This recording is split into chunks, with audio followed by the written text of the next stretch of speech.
Dans le livre 6 des aventures de Télémaque, Fénelon explore les luttes intérieures du jeune héros, partagées entre les attraits des passions et les exigences du devoir. Après avoir captivé Calypso et ses nymphes par le récit de ses aventures, Télémaque devient l'objet d'une violente passion de la part de la déesse. Avec l'aide de Vénus et de Cupidon, elle tente de le séduire et de le détourner de son chemin. Télémaque, déjà troublé, tombe sous le charme de la nymphe Eucharis, ce qui déclenche la jalousie et la fureur de Calypso. Mentor, incarnation de la sagesse et de la raison, tente de rappeler Télémaque à ses responsabilités et de l'éloigner des dangers de l'île. Malgré les complots de Calypso et l'incendie du vaisseau destiné à leur départ, Mentor agit avec détermination pour libérer Télémaque de ses pièges. Ce chapitre illustre la lutte universelle entre les passions et la raison, tout en mettant en lumière la nécessité de fuir le vice pour préserver la vertu et accomplir son destin. Livret 6. Quand Télémaque eut achevé ce discours, toutes les nymphes, qui avaient été immobiles, les yeux attachés sur lui, se regardèrent les unes les autres. Elles se disaient avec étonnement : « Quels sont donc ces deux hommes si chéris des dieux ? A-t-on jamais ouï parler d'aventures si merveilleuses ? Le fils d'Ulysse le surpasse déjà en éloquence, en sagesse et en valeur.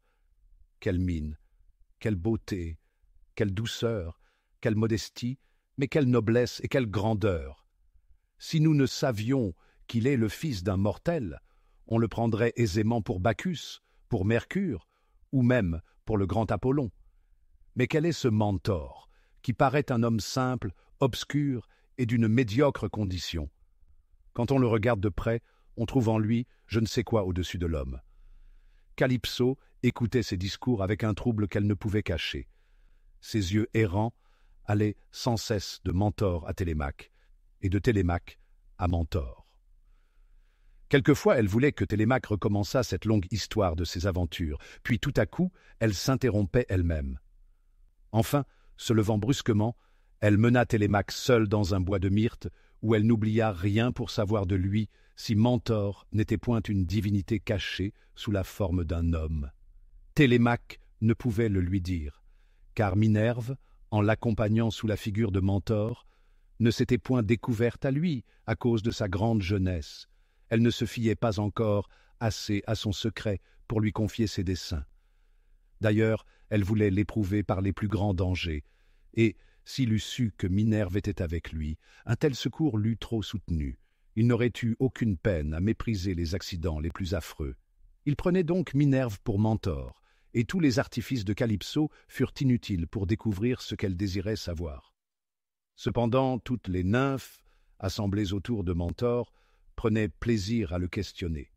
L'une lui demandait les circonstances de son voyage d'Éthiopie, l'autre voulait savoir ce qu'il avait vu à Damas, une autre lui demandait s'il avait connu autrefois Ulysse avant le siège de Troie. Il répondait à toutes avec douceur, et ses paroles, quoique simples, étaient pleines de grâce.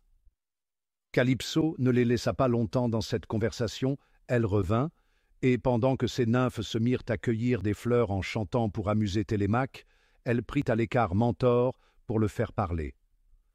La douce vapeur du sommeil ne coule pas plus doucement dans les yeux appesantis et dans tous les membres fatigués d'un homme abattu que les paroles flatteuses de la déesse s'insinuaient pour enchanter le cœur de Mentor.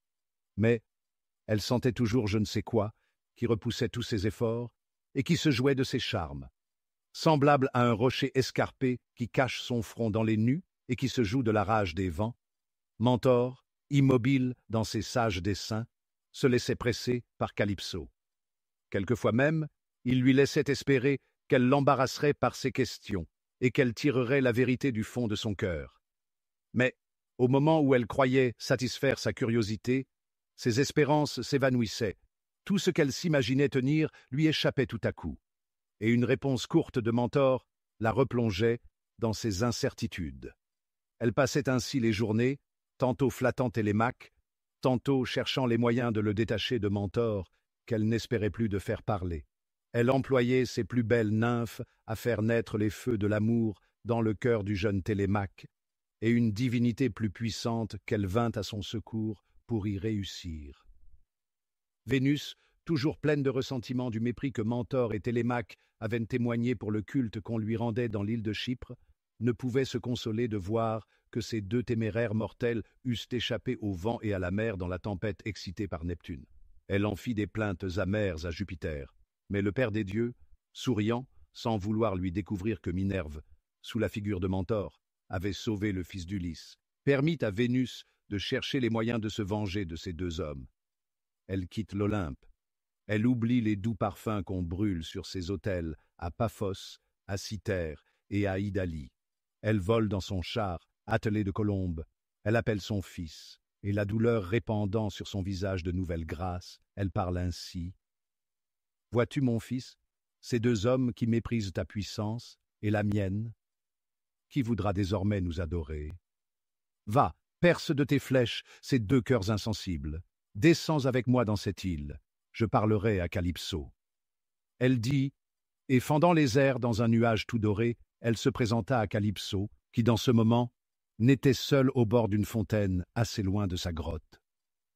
« Malheureuse déesse, lui dit-elle, l'ingrat Ulysse vous a méprisé. Son fils, encore plus dur que lui, vous prépare un semblable mépris, mais l'amour vient lui-même pour vous venger. Je vous le laisse. Il demeurera parmi vos nymphes, comme autrefois l'enfant Bacchus fut nourri par les nymphes de l'île de Naxos. Télémaque le verra comme un enfant ordinaire. Il ne pourra s'en défier et il sentira bientôt son pouvoir. » Elle dit, et remontant dans ce nuage doré d'où elle était sortie, elle laissa après elle une odeur d'ambroisie dont tous les bois de Calypso furent parfumés. L'amour demeura entre les bras de Calypso. Quoique déesse, elle sentait la flamme qui coulait déjà dans son sein. Pour se soulager, elle le donna aussitôt à la nymphe qui était auprès d'elle, nommée Eucharis. Mais, hélas, dans la suite, combien de fois se repentit-elle de l'avoir fait? D'abord, rien ne paraissait plus innocent, plus doux, plus aimable, plus ingénu et plus gracieux que cet enfant. À le voir enjoué, flatteur, toujours riant, on aurait cru qu'il ne pouvait donner que du plaisir, mais à peine s'était-on fié à ses caresses qu'on y sentait je ne sais quoi d'empoisonné. L'enfant malin et trompeur ne caressait que pour trahir, et il ne riait jamais que des mots cruels qu'il avait faits ou qu'il voulait faire. Il n'osait approcher de Mentor dont la sévérité l'épouvantait, et il sentait que cet inconnu était invulnérable, en sorte qu'aucune de ses flèches n'aurait pu le percer. Pour les nymphes, elles sentirent bientôt les feux que cet enfant trompeur allume, mais elles cachaient avec soin la plaie profonde qui s'envenimait dans leur cœur. Cependant, Télémaque, voyant cet enfant qui se jouait avec les nymphes, fut surpris de sa douceur et de sa beauté. Il l'embrasse, il le prend tantôt sur ses genoux, tantôt entre ses bras, il sent en lui-même une inquiétude dont il ne peut trouver la cause. Plus il cherche à se jouer innocemment, plus il se trouble et s'amollit. « Voyez-vous ces nymphes, disait-il à Mentor, combien sont-elles différentes de ces femmes de l'île de Chypre dont la beauté était choquante à cause de leur immodestie. Ces beautés immortelles montrent une innocence, une modestie, une simplicité qui charment. » Parlant ainsi, il rougissait sans savoir pourquoi. Il ne pouvait s'empêcher de parler, mais à peine avait-il commencé qu'il ne pouvait continuer. Ses paroles étaient entrecoupées, obscures, et quelquefois elles n'avaient aucun sens.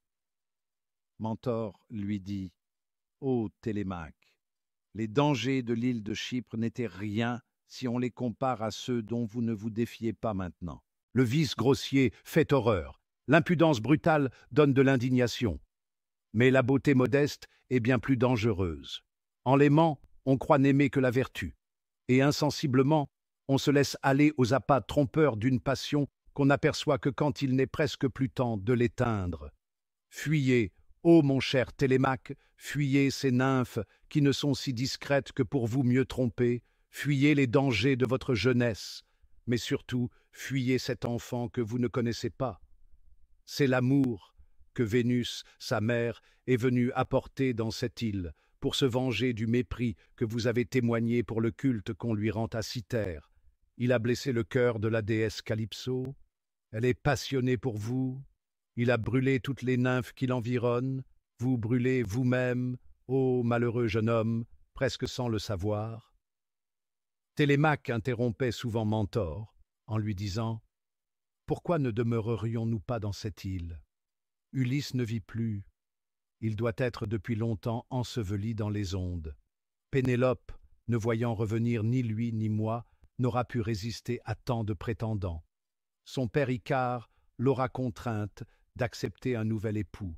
Retournerai-je à Ithaque pour l'avoir engagée dans de nouveaux liens, manquant à la foi qu'elle avait donnée à mon père? Les Itaciens ont oublié Ulysse. Nous ne pourrions y retourner que pour chercher une mort assurée, puisque les amants de Pénélope ont occupé toutes les avenues du port pour mieux assurer notre perte à notre retour. » Mentor répondait « Voilà l'effet d'une aveugle passion. On cherche avec subtilité toutes les raisons qui la favorisent. On se détourne de peur de voir toutes celles qui la condamnent. On est plus ingénieux que pour se tromper et pour étouffer ses remords. Avez-vous oublié tout ce que les dieux ont fait pour vous ramener dans votre patrie? Comment êtes-vous sortis de la Sicile? Les malheurs que vous avez éprouvés en Égypte ne se sont-ils pas tournés tout à coup en prospérité? Quelle main inconnue vous a enlevé à tous les dangers qui menaçaient votre tête dans la ville de Tyr? Après tant de merveilles, ignorez-vous encore ce que les destinées vous ont préparé? Mais que dis-je? Vous en êtes indigne. Pour moi, je pars, et je saurai bien sortir de cette île. Lâche, fils d'un père si sage et si généreux, menez ici une vie molle et sans honneur au milieu des femmes. Faites, malgré les dieux, ce que votre père crut indigne de lui. » Ces paroles de mépris percèrent Télémaque jusqu'au fond du cœur. Il se sentait attendri pour Mentor. Sa douleur était mêlée de honte. Il craignait l'indignation et le départ de cet homme si sage à qui il devait tant. Mais une passion naissante, et qu'il ne connaissait pas lui-même, faisait qu'il n'était plus le même homme. « Quoi donc ?» disait-il à Mentor, les larmes aux yeux. « Vous ne comptez pour rien l'immortalité qui m'est offerte par la déesse ?»« Je compte pour rien, » répondait Mentor. « Tout ce qui est contre la vertu et contre les ordres des dieux. La vertu vous rappelle dans votre patrie pour revoir Ulysse et Pénélope. La vertu vous défend de vous abandonner à une folle passion. Les dieux, qui vous ont délivré de tant de périls pour vous préparer une gloire égale à celle de votre père, vous ordonnent de quitter cette île. L'amour seul, ce honteux tyran, peut vous y retenir. Et que feriez-vous d'une vie immortelle, sans liberté, sans vertu, sans gloire? Cette vie serait encore plus malheureuse, en ce qu'elle ne pourrait finir. » Télémaque ne répondait à ce discours que par des soupirs. Quelquefois, il aurait souhaité que Mentor l'eût arraché malgré lui de cette île. Quelquefois, il lui tardait que Mentor fût parti, pour n'avoir plus devant ses yeux cet ami sévère qui lui reprochait sa faiblesse. Toutes ces pensées contraires agitaient tour à tour son cœur, et aucune n'y était constante. Son cœur était comme la mer, qui est le jouet de tous les vents contraires.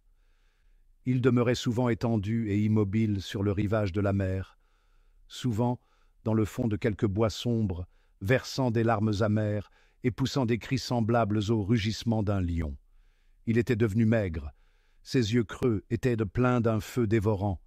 À le voir pâle, abattu et défiguré, on aurait cru que ce n'était point Télémaque. Sa beauté, son enjouement, sa noble fierté s'enfuyaient loin de lui. Il périssait, tel qu'une fleur qui, étant épanouie le matin, répandait ses doux parfums dans la campagne et se flétrit peu à peu vers le soir. Ses vives couleurs s'effacent, elle languit, elle se dessèche, et sa belle tête se penche, ne pouvant plus se soutenir. Ainsi le fils d'Ulysse était aux portes de la mort. Mentor, voyant que Télémaque ne pouvait résister à la violence de sa passion, conçut un dessein plein d'adresse pour le délivrer d'un si grand danger. Il avait remarqué que Calypso aimait éperdument Télémaque, et que Télémaque n'aimait pas moins la jeune nymphe Eucharis. Car le cruel amour, pour tourmenter les mortels, fait qu'on n'aime guère la personne dont on est aimé. Mentor résolut d'exciter la jalousie de Calypso. Eucharis devait emmener Télémaque dans une chasse. Mentor dit à Calypso: « J'ai remarqué dans Télémaque une passion pour la chasse que je n'avais jamais vue en lui. Ce plaisir commence à le dégoûter de tout autre. Il n'aime plus que les forêts et les montagnes les plus sauvages. Est-ce vous, ô déesse, qui lui inspirez cette grande ardeur ?» Calypso sentit un dépit cruel en écoutant ces paroles, et elle ne put se retenir. « Ce Télémaque, répondit-elle, qui a méprisé tous les plaisirs de l'île de Chypre, ne peut résister à la médiocre beauté d'une de mes nymphes. Comment ose-t-il se vanter d'avoir fait tant d'actions merveilleuses, lui dont le cœur s'amollit lâchement par la volupté, et qui ne semble né que pour passer une vie obscure au milieu des femmes ?» Mentor, remarquant avec plaisir combien la jalousie troublait le cœur de Calypso, n'en dit pas davantage, de peur de la mettre en défiance de lui. Il lui montrait seulement un visage triste et abattu. La déesse lui découvrait ses peines sur toutes les choses qu'elle voyait, et elle faisait sans cesse des plaintes nouvelles. Cette chasse, dont Mentor l'avait avertie, acheva de la mettre en fureur. Elle sut que Télémaque n'avait cherché qu'à se dérober aux autres nymphes pour parler à Eucharis. On proposait même déjà une seconde chasse, où elle prévoyait qu'il ferait comme dans la première. Pour rompre les mesures de Télémaque, elle déclara qu'elle en voulait être. Puis, tout à coup, ne pouvant plus modérer son ressentiment, elle lui parla ainsi. « Est-ce donc ainsi, ô jeune téméraire, que tu es venu dans mon île pour échapper au juste naufrage que Neptune te préparait et à la vengeance des dieux? N'es-tu entré dans cette île qui n'est ouverte à aucun mortel que pour mépriser ma puissance et l'amour que je t'ai témoigné? Ô divinité de l'Olympe et du Styx, écoutez une malheureuse déesse, hâtez-vous de confondre ce perfide, cet ingrat, cet impie. Puisque tu es encore plus dur et plus injuste que ton père, puisses-tu souffrir des maux encore plus longs et plus cruels que les siens? Non, non, que jamais tu ne revoies ta patrie, cette pauvre et misérable Ithaque, que tu n'as point eu honte de préférer à l'immortalité, ou plutôt que tu périsses en la voyant de loin au milieu de la mer, et que ton corps, devenu le jouet des flots, soit rejeté sans espérance de sépulture sur le sable de ce rivage, que mes yeux le voient manger par les vautours. Celle que tu aimes le verra aussi, elle le verra, elle en aura le cœur déchiré, et son désespoir fera mon bonheur. » En parlant ainsi, Calypso avait les yeux rouges et enflammés. Ses regards ne s'arrêtaient jamais en aucun endroit. Ils avaient je ne sais quoi de sombre et de farouche. Ses joues tremblantes étaient couvertes de taches noires et livides. Elles changeaient à chaque moment de couleur. Souvent, une pâleur mortelle se répandait sur tout son visage. Ses larmes ne coulaient plus comme autrefois avec abondance. La rage et le désespoir semblaient en avoir tari la source, et à peine en coulait-il quelqu'une sur ses joues. Sa voix était rauque, tremblante et entrecoupée. Mentor observait tous ses mouvements et ne parlait plus à Télémaque. Il le traitait comme un malade désespéré qu'on abandonne. Il jetait souvent sur lui des regards de compassion. Télémaque sentait combien il était coupable et indigne de l'amitié de Mentor. Il n'osait lever les yeux, de peur de rencontrer ceux de son ami, dont le silence même le condamnait. Quelquefois, il avait envie d'aller se jeter à son cou et de lui témoigner combien il était touché de sa faute. Mais il était retenu, tantôt par une mauvaise honte, et tantôt par la crainte d'aller plus loin qu'il ne voulait pour se tirer du péril, car le péril lui semblait doux, et il ne pouvait encore se résoudre à vaincre sa folle passion. Les dieux et les déesses de l'Olympe, assemblés dans un profond silence, avaient les yeux attachés sur l'île de Calypso pour voir qui serait victorieux, ou de Minerve, ou de l'amour. L'amour, en se jouant avec les nymphes, avait mis foot en feu dans l'île. Minerve, sous la figure de Mentor, se servait de la jalousie inséparable de l'amour contre l'amour même. Jupiter avait résolu d'être le spectateur de ce combat et de demeurer neutre. Cependant, Eucharis, qui craignait que Télémaque ne lui échappât, usait de 1000 artifices pour le retenir dont ses liens. Déjà, elle allait partir avec lui pour la seconde chasse, et elle était vêtue comme Diane. Vénus et Cupidon avaient répandu sur elle de nouveaux charmes, en sorte que ce jour-là, sa beauté effaçait celle de la déesse Calypso même. Calypso, la regardant de loin, se regarda en même temps dans la plus claire de ses fontaines, et elle eut honte de se voir. Alors elle se cacha au fond de sa grotte et parla ainsi, toute seule. Il ne me sert donc de rien d'avoir voulu troubler ces deux amants en déclarant que je veux être de cette chasse. En serais-je, irais-je la faire triompher et faire servir ma beauté à relever la sienne? Faudra-t-il que Télémaque, en me voyant, soit encore plus passionné pour son Eucharis? Ô malheureuse! Qu'ai-je fait? Non, je n'y irai pas, ils n'y iront pas eux-mêmes, je saurai bien les en empêcher. Je vais trouver Mentor, je le prierai d'enlever Télémaque. Il le ramènera à Ithaque. Mais que dis-je et que deviendrai-je quand Télémaque sera parti? Où suis-je? Que reste-t-il à faire? Ô cruelle Vénus! Vénus, vous m'avez trompé. Ô perfide présent que vous m'avez fait! Pernicieux enfant! Amour empesté! Je ne t'avais ouvert mon cœur que dans l'espérance de vivre heureuse avec Télémaque, et tu n'as porté dans ce cœur que trouble et que désespoir. Mes nymphes sont révoltées contre moi. Ma divinité ne me sert plus qu'à rendre mon malheur éternel. Oh, si j'étais libre de me donner la mort pour finir mes douleurs. Télémaque, il faut que tu meures, puisque je ne puis mourir. Je me vengerai de tes ingratitudes. Ta nymphe le verra, et je te percerai à ses yeux. Mais je m'égare. Ô malheureuse Calypso, que veux-tu? Faire périr un innocent que tu as jeté toi-même dans cet abîme de malheur. C'est moi qui ai mis le flambeau fatal dans le sein du chaste Télémaque. Quelle innocence, quelle vertu, quelle horreur du vice, quel courage contre les honteux plaisirs! Fallait-il empoisonner son cœur? Il m'eût quitté. Eh bien, ne faudra-t-il pas qu'il me quitte, ou que je le voie plein de mépris pour moi, ne vivant plus que pour ma rivale? Non, non, je ne souffre que ce que j'ai bien mérité. Pars, Télémaque, va-t'en au-delà des mers. Laisse Calypso sans consolation, ne pouvant supporter la vie, ni trouver la mort. Laisse-la inconsolable, couverte de honte, désespérée, avec ton orgueilleuse Eucharis. Elle pariait ainsi seule dans sa grotte, mais tout à coup, elle sort impétueusement. « Où êtes-vous, ô Mentor ?» dit-elle. « Est-ce ainsi que vous soutenez Télémaque contre le vice auquel il succombe? Vous dormez, pendant que l'amour veille contre vous. Je ne puis souffrir plus longtemps cette lâche indifférence que vous témoignez. Verrez-vous toujours tranquillement le fils d'Ulysse déshonorer son père et négliger sa haute destinée? Est-ce à vous ou à moi que ses parents ont confié sa conduite? C'est moi qui cherche les moyens de guérir son cœur, et vous, ne ferez-vous rien? Il y a, dans le lieu le plus reculé de cette forêt, de grands peupliers propres à construire un vaisseau. C'est là qu'Ulysse fit celui dans lequel il sortit de cette île. Vous trouverez au même endroit une profonde caverne, où sont tous les instruments nécessaires pour tailler et pour joindre toutes les pièces d'un vaisseau. À peine eut-elle dit ces paroles, qu'elle s'en repentit. Mentor ne perdit pas un moment. Il alla dans cette caverne, trouva les instruments, abattit les peupliers et mit en un seul jour un vaisseau en état de voguer. C'est que la puissance et l'industrie de Minerve n'ont pas besoin d'un grand temps pour achever les plus grands ouvrages. Calypso se trouva dans une horrible peine d'esprit. D'un côté, elle voulait voir si le travail de Mentor s'avançait.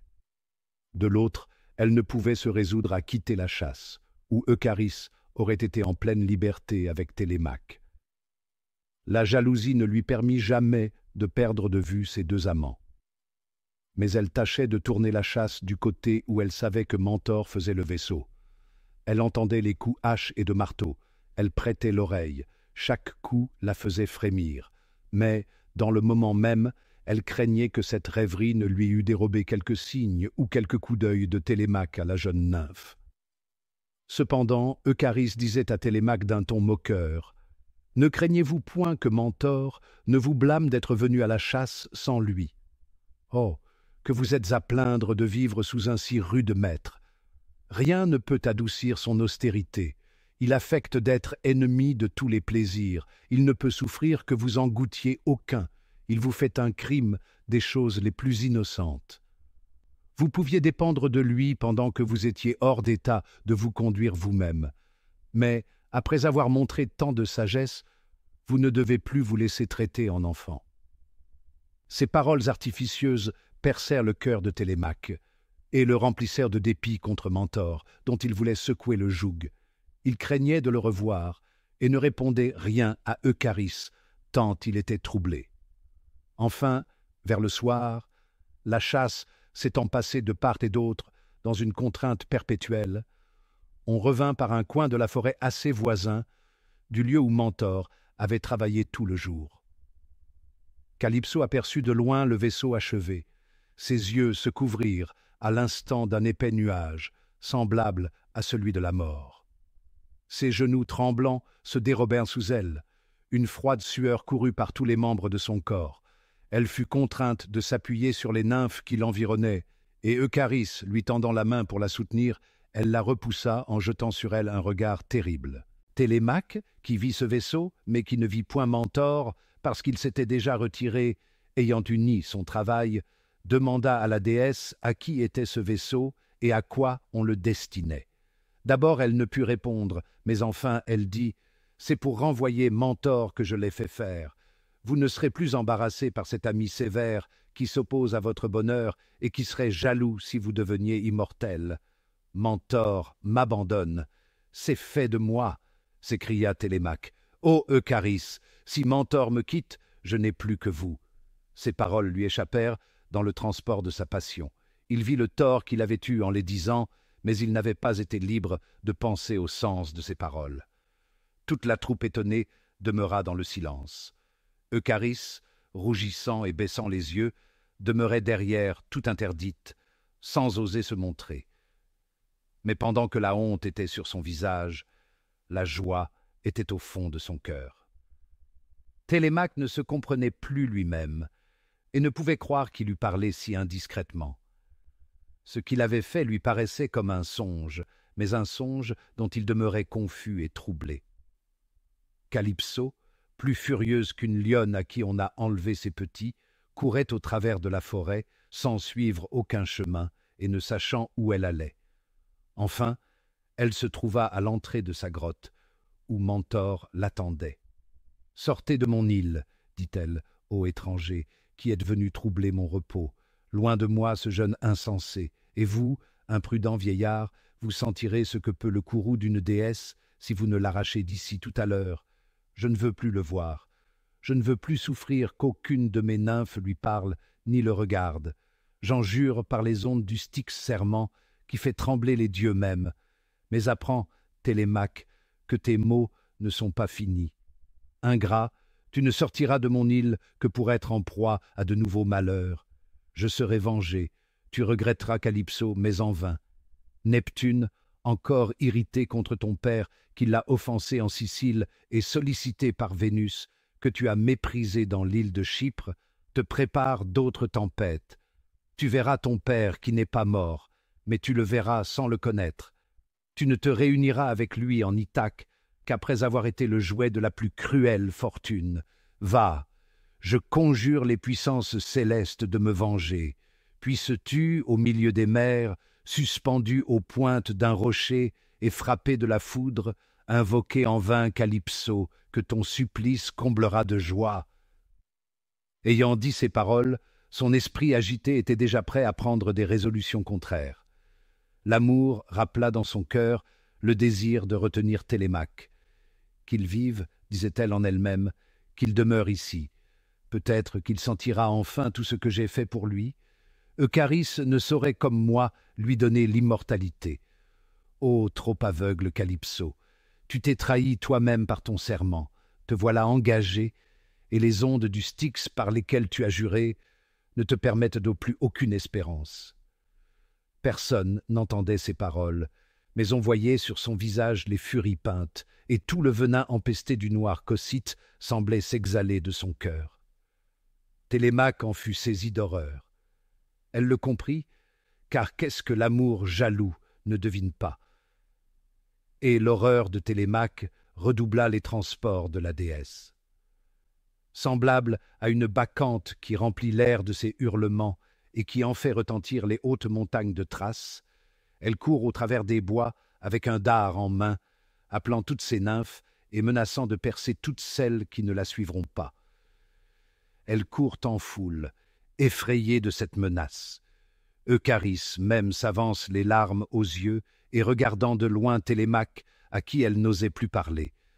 La déesse frémit en la voyant auprès d'elle, et loin de s'apaiser par la soumission de cette nymphe, elle ressent une nouvelle fureur, voyant que l'affliction augmente la beauté d'Eucharis. Cependant, Télémaque était demeuré seul avec Mentor.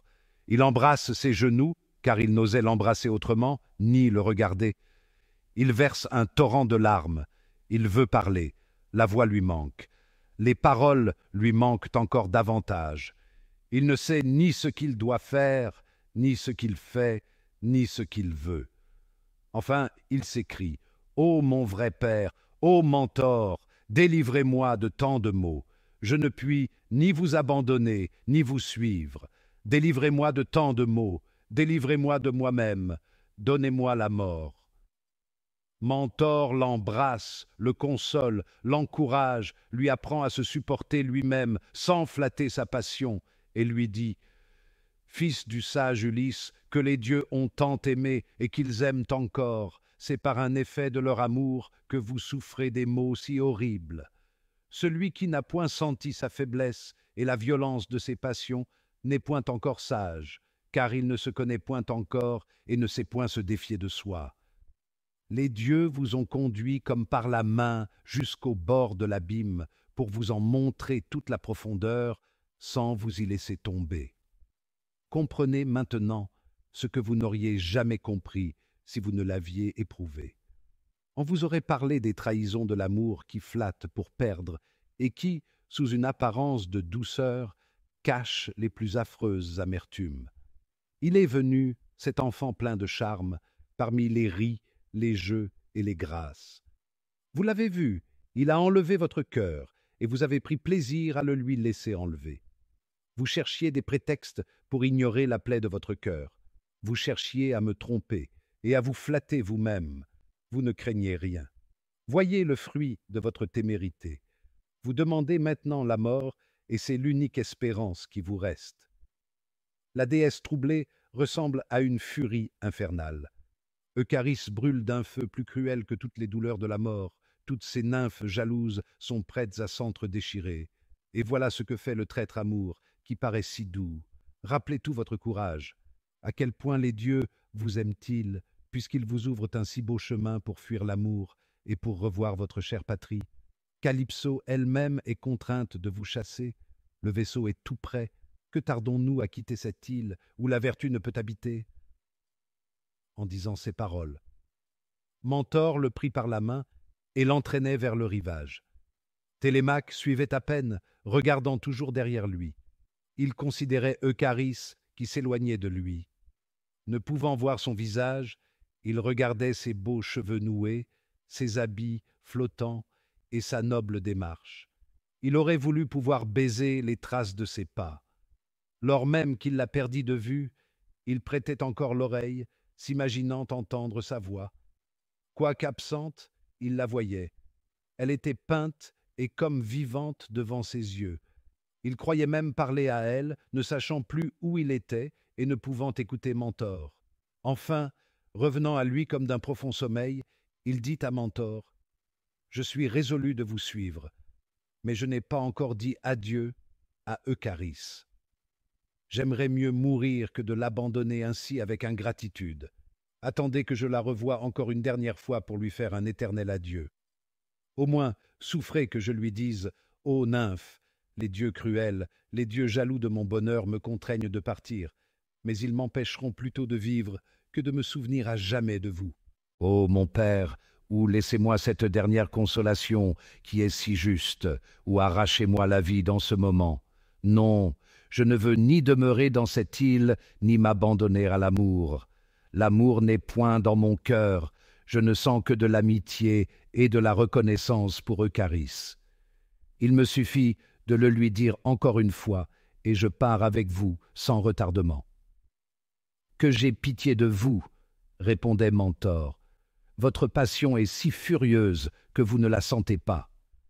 Vous croyez être tranquille et vous demandez la mort. Vous osez dire que vous n'êtes point vaincu par l'amour, et vous ne pouvez vous arracher à la nymphe que vous aimez. Vous ne voyez, vous n'entendez qu'elle. Vous êtes aveugle et sourd à tout le reste. Un homme que la fièvre rend frénétique dit « Je ne suis point malade ». Ô aveugle Télémaque, vous étiez prêt à renoncer à Pénélope qui vous attend, à Ulysse, que vous verrez, à Ithaque, où vous devez régner, à la gloire et à la haute destinée que les dieux vous ont promise par tant de merveilles qu'ils ont faites en votre faveur. Vous renonciez à tous ces biens pour vivre déshonoré auprès de Charisse. Direz-vous encore que l'amour ne vous attache point à elle? Qu'est-ce donc qui vous trouble? Pourquoi voulez-vous mourir? Pourquoi avez-vous parlé devant la déesse avec tant de transport? Je ne vous accuse point de mauvaise foi, mais je déplore votre aveuglement. Fuyez, Télémaque, fuyez. On ne peut vaincre l'amour qu'en fuyant. Contre un tel ennemi, le vrai courage consiste à craindre et à fuir, mais à fuir sans délibérer et sans se donner à soi-même le temps de regarder jamais derrière soi. Vous n'avez pas oublié les soins que vous m'avez coûtés depuis votre enfance et les périls dont vous êtes sortis par mes conseils, ou, croyez-moi, ou souffrez que je vous abandonne. Si vous saviez combien il m'est douloureux de vous voir courir à votre perte, si vous saviez tout ce que j'ai souffert pendant que je n'ai osé vous parler. La mère qui vous mit au monde souffrit moins dans les douleurs de l'enfantement. Je me suis tu, j'ai dévoré ma peine, j'ai étouffé mes soupirs, pour voir si vous reviendriez à moi. Ô mon fils, mon cher fils, soulagez mon cœur, rendez-moi ce qui m'est plus cher que mes entrailles. Rendez-moi Télémaque, que j'ai perdu. Rendez-vous à vous-même. Si la sagesse en vous surmonte l'amour, je vis et je vis heureux. Mais si l'amour vous entraîne malgré la sagesse, Mentor ne peut plus vivre. Pendant que Mentor parlait ainsi, il continuait son chemin vers la mer, et Télémaque, qui n'était pas encore assez fort pour le suivre de lui-même, l'était déjà assez pour se laisser mener sans résistance. Minerve, toujours cachée sous la figure de Mentor, couvrant invisiblement Télémaque de son égide et répandant autour de lui un rayon divin, lui fit sentir un courage qu'il n'avait point encore éprouvé depuis qu'il était dans cette île. Enfin, ils arrivèrent dans un endroit de l'île où le rivage de la mer était escarpé. C'était un rocher toujours battu par l'onde écumante. Ils regardèrent de cette hauteur si le vaisseau que Mentor avait préparé était encore dans la même place, mais ils aperçurent un triste spectacle. L'amour était vivement piqué de voir que ce vieillard inconnu non seulement était insensible à ses traits, mais encore lui enlevait Télémaque. Il pleurait de dépit, et il alla trouver Calypso errante dans les sombres forêts. Elle ne put le voir sans gémir, et elle sentait qu'il rouvrait toutes les plaies de son cœur. L'amour lui dit « Vous êtes déesse, et vous vous laissez vaincre par un faible mortel qui est captif dans votre île. Pourquoi le laissez-vous sortir ?»« Ô malheureux amour, répondit-elle, je ne veux plus écouter tes pernicieux conseils. C'est toi qui m'as tiré d'une douce et profonde paix pour me précipiter dans un abîme de malheur. C'en est fait. J'ai juré par les ondes du Styx que je laisserais partir Télémaque. Jupiter même, le père des dieux, avec toute sa puissance, n'oserait contrevenir à ce redoutable serment. Télémaque, sors de mon île. Sors aussi, pernicieux enfant, tu m'as fait plus de mal que lui. » L'amour, essuyant ses larmes, fit un sourire moqueur et malin. « En vérité, dit-il, voilà un grand embarras. Laissez-moi faire. Suivez votre serment. Ne vous opposez point au départ de Télémaque. Ni vos nymphes, ni moi n'avons juré par les ondes du Styx de le laisser partir. Je leur inspirerai le dessein de brûler ce vaisseau que Mentor a fait avec tant de précipitation. Sa diligence, qui nous a surpris, sera inutile. Il sera surpris lui-même à son tour, et il ne lui restera plus aucun moyen de vous arracher Télémaque. » Ces paroles flatteuses firent glisser l'espérance et la joie jusqu'au fond des entrailles de Calypso. Ce qu'un zéphyr fait par sa fraîcheur sur le bord d'un ruisseau, pour délasser les troupeaux languissants que l'ardeur de l'été consume, Ce discours le fit pour apaiser le désespoir de la déesse. Son visage devint serein, ses yeux s'adoucirent. Les noirs soucis qui rongèrent son cœur s'enfuirent pour un moment loin d'elle. Elle s'arrêta, elle sourit, elle flatta le folâtre amour, et, en le flattant, elle se prépara de nouvelles douleurs. L'amour, content de l'avoir persuadée, alla pour persuader aussi les nymphes qui étaient errantes et dispersées sur toutes les montagnes, comme un troupeau de moutons que la rage des loups affamés a mis en fuite loin du berger.